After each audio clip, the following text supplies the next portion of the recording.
Welcome back to this second edition of the Beethoven Symphony No. 7. When we left last time, we had only talked about the first page. Now we're going to go a little bit deeper into the rest of this introduction and even perhaps the allegro that ensues. Hopefully you've remembered everything we discussed, because a lot of principles are going to be the same, but there'll be some new twists as well. The idea is to give you the sense of what a conductor has to do when he or she studies a piece of music. Oh, have you noticed? There's no piano here. A lot of people think conductor need to play the piano in order to be able to play the score on the keyboard. I think it's nice, but I don't think it's necessary. If we've learned to read a score the same way we read a book or a screenplay, we should be able to look at the music and have it resonate in our minds. In other words, we're translating. Instead of words, we just have these circles and these lines. It's a hard concept to master, but it certainly can be done. But let's go on with Beethoven. When we get to the second bar of page 2, we're confronted with an interesting word in Italian, dolce. It means sweet. What does that mean in music? Certainly it means not aggressive. Certainly it means something played with a little bit of feeling and sweetness to it. But I think mostly it means calm. So after these shortish notes that we've had in the violins in the previous measure, Beethoven wants a contrast with his clarinets and his bassoons. And they're going to alternate. They're going to go back and forth. Then we have a crescendo, which occurs in the 5th bar of the second page. Keep in mind that we are starting this crescendo from the dynamic of pianissimo. We know that from the 1st bar of the page. And we also know from the last bar on the top of the score, on the 2nd page, that we're going to wind up at Fortissimo, the two extremes of range that Beethoven will use for the most part in this symphony. There's a problem. Look at all those instruments playing Fortissimo. You've got all your winds sustaining one long note. You have the timpani banging out an A natural, Fortissimo. You have the first violins, who after the first note drop out. You have the seconds, who are playing that same oboe theme that we had at the very start of the symphony. You have the violas, who are playing repeated 16th notes, the same notes all the time. And you have the cellos and basses playing the scale pattern, which has occurred at the beginning of page 2. What do we want to hear when we have the orchestra playing? Clearly, the problem exists because of those people who are playing long notes fortissimo. They can obliterate everything else. And when you have your 16ths in the lower instruments, it makes it even worse, because the low notes just somehow don't speak as clearly and definitively as the notes in the violins. The first violins will indeed get this in the very next measure. So what do? How do we balance what Beethoven wrote on the page, everybody playing fortissimo, with being able to hear everything that's going on? can be argued that Beethoven's orchestra was a little bit stronger. Maybe the winds didn't play so aggressively, so forth and so on. We don't know. What we do know is that we can adjust the dynamics. We can ask the winds that when they hit that fortissimo on the top, they can either make, say a forte piano, but that would take away the energy. But maybe they hit the note and they drop back just a bit, enough to enable us to hear what the second violins and the cellos and basses are doing. If you're lucky, maybe you have, I don't know, 14 cellos, 12 double basses, and they can get through. But the likelihood of that is fairly rare. So you have to make a change. Otherwise, you're not giving us what Beethoven wrote. This goes pretty much in the face of a lot of people who claim to say they are simply going to play what Beethoven wrote on the page. But I would be surprised if even those historically informed performers don't have to make an adjustment in order to have all these lines heard. Maybe Beethoven didn't intend us to hear all of them, but there it is on the page. We have to decide what we think is best. It's your choice, but at least now you know the options for this. It's also important, by the way, to keep in mind that since the opening tune in the oboe is the same one that's repeated here in the second violins, that there must be a degree of significance attached to this theme. So I would say the main things you want to do is to have the second violins be nice and strong and sustained, cello and basses playing aggressively, slightly off the string because of the dots that are there, but not too far off, otherwise it'll be too light. Do an attack in the winds and drop down just a little bit so that those notes can get through.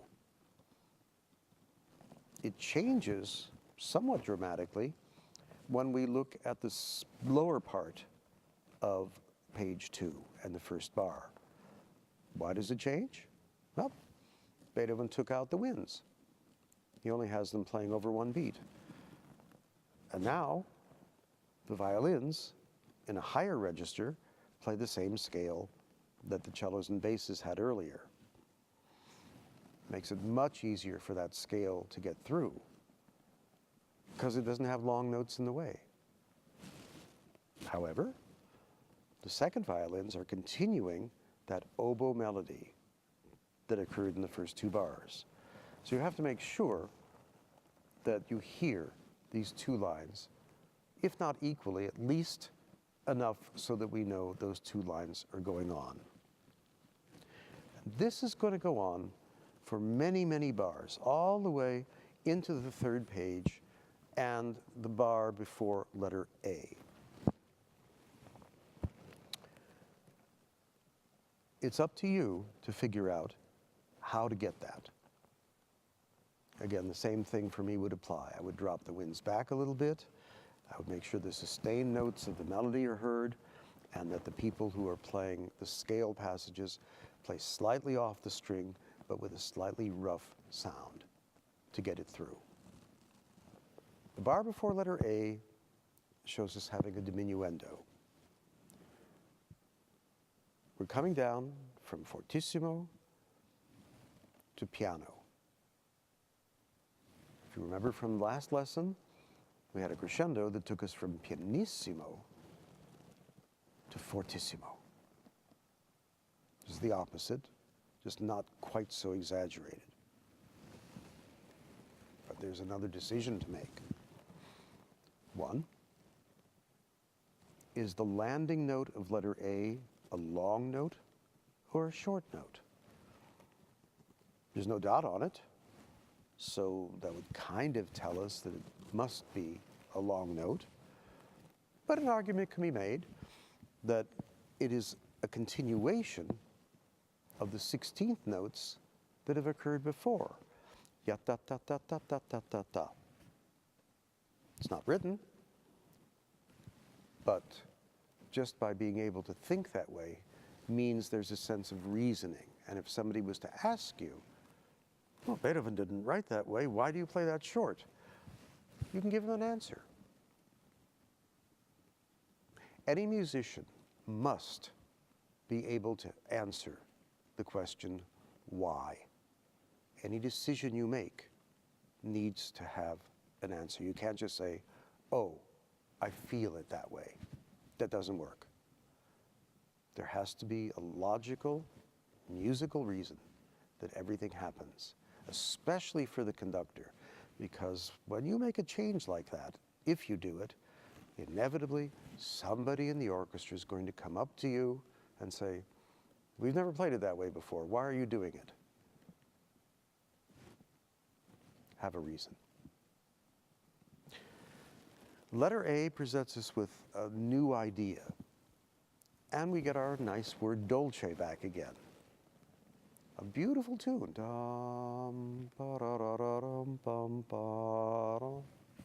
But it also gives us a very interesting dilemma. And for this, we look at the second bar of letter A at not just the oboe part, but the parts that are underneath. And what do we see? Everybody is playing the same rhythm. Bum, bum, ba, bum, bum. Except the first oboe has a slur. That means that the note is tied from the first one into the second. Da-dum, ba-ba-yum. If we took out the first oboe part, we would probably play ba, bum, ba, bum, bum, ba, ba. Should that accompanying rhythm be phrased the same way as the oboe, with a slur going into the second note? An argument, again, would be, well, they can't really slur because they're repeating the same note and the oboe is changing a note. But you'd be surprised. If you're a string player, you might play bum, bum, ba, bum, ba. But you could also play da-dum, ba, ba, dum, thereby paralleling the phrasing of the oboe. And even the other winds can do it with no breath and just re-articulating slightly the second note. Probably when wind players or string players practice this passage alone, they're going to play exactly what they see on the page. But we have an advantage. As conductors, we see everything that everybody is doing. The musicians only see their part. After a lot of experience, they will know what everybody else is doing. But they still don't have it in front of them. It's our job to inform them of what we want. So you have your two options here. Everybody phrases the same way as the oboe, or the oboe phrases in a different way than the rhythm that goes underneath. And that happens a couple times. You can indicate this at a rehearsal. You can either go dum, bum, ba, bum, ba, and just show the little rearticulation. Or if you want them to all play in the same way, da, yum, ba, ba, without any breath occurring in your beat. But first, you have to be convinced about how you want to do it.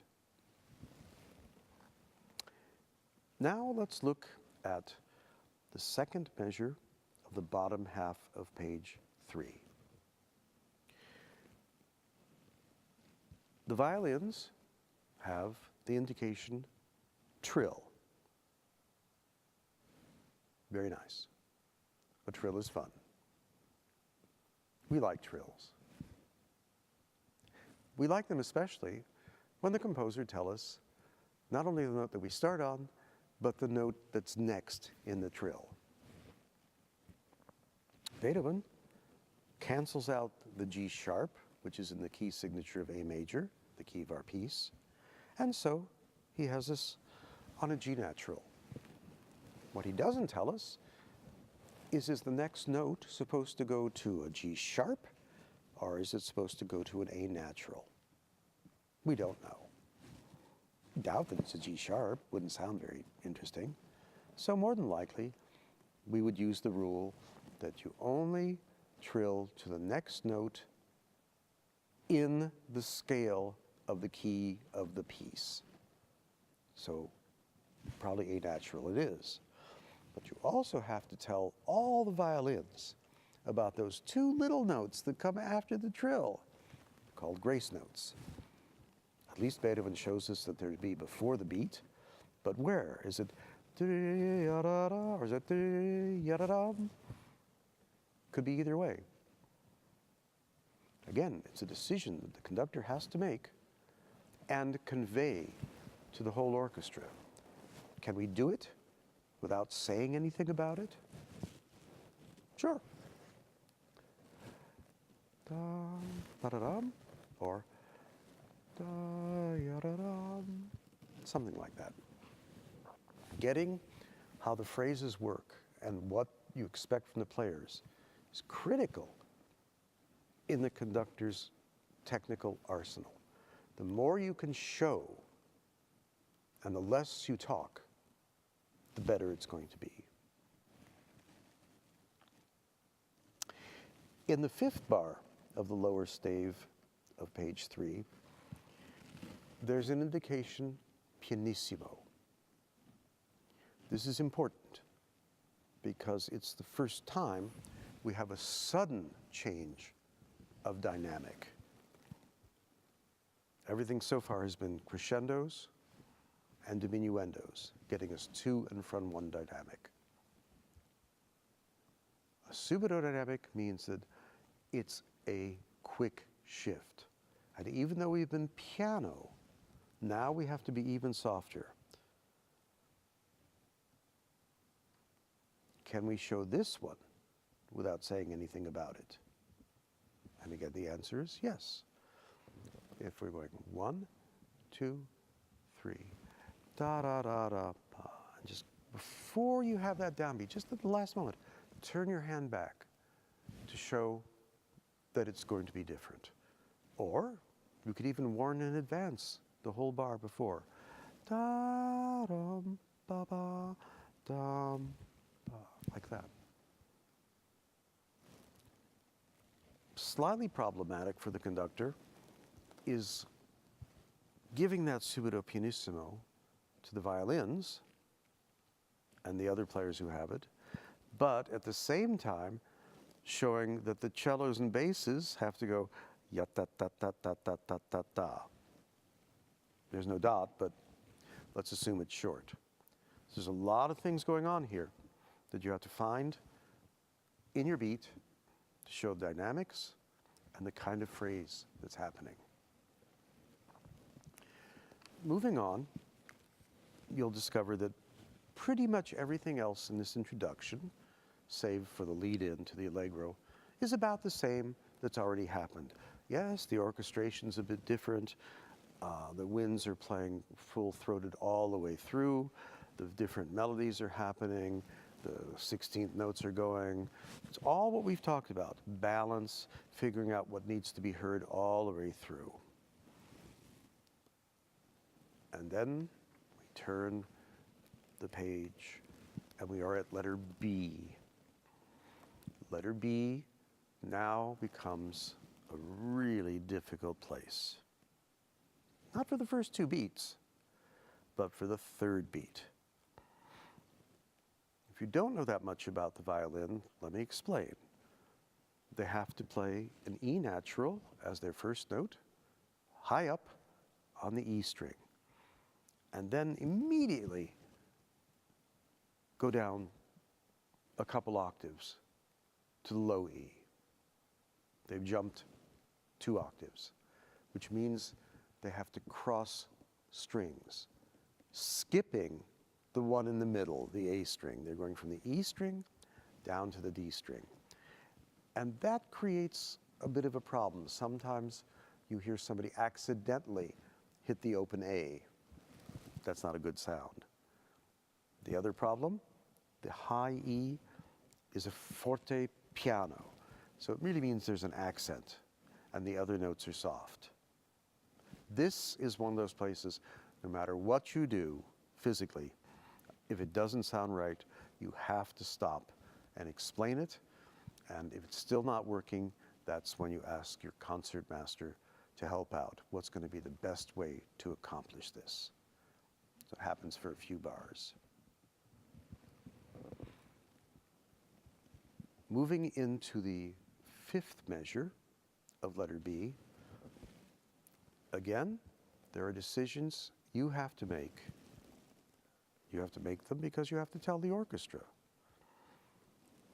16th notes in the woodwinds, followed by 16th notes in the strings, followed by 8th notes in the winds, followed by 8th notes in the violins. Quarter notes, quarter notes. How long or short are all these notes? Conductors have been at odds over this passage, probably ever since it was written. You can decide whatever's to your own taste. You can decide whatever's going to be on or off the string. What you can't decide, and that Beethoven has sort of given us a clue, is to that little 16th note pickup that leads us to the bottom of page 6.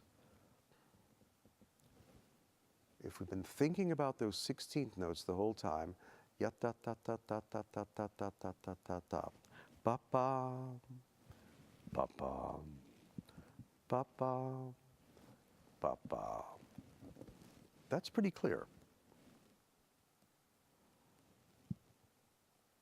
Then comes the problem. Vivace. But it's still got that 16th note upbeat.